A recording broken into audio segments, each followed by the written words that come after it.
Hi, Happy New Year. I'm Steve Prescott with REMAX Capital Properties.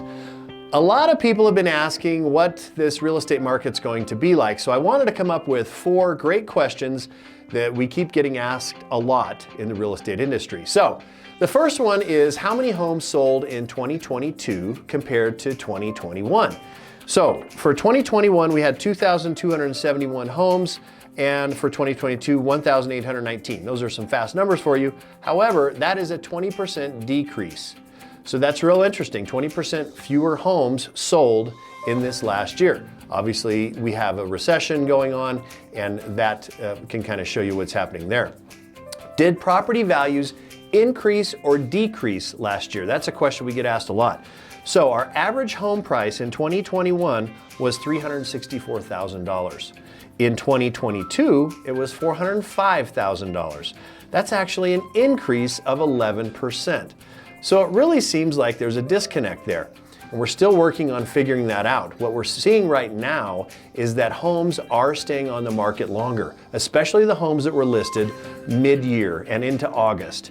Interest rates had started to peak at that point, and our homes are staying on the market. It's not uncommon to see several homes that have been, on the market 90 to 120 days at this point.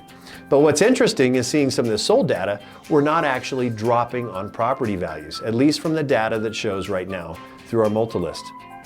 The next question is, how did the days on market compare last year? So that's pretty interesting. In 2021, we were on the market about 20 days on average. In 2022, 22 days on the market.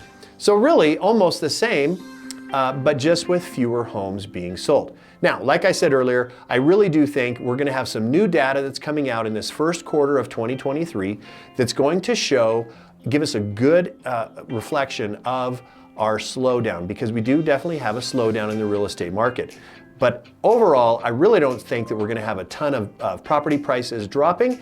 We're going to see some home values going back to around our 2021 year. And so it's really important in pricing your home when listing right now to look at those numbers back in 2021 compared to 2022, because obviously homes are sitting on the market and the buyers are aware of that. So anyway, I hope those answers are good for your questions. If we can add any value to your real estate searches or your real estate information you need, let us know at REMAX Capital Properties. Have a great day.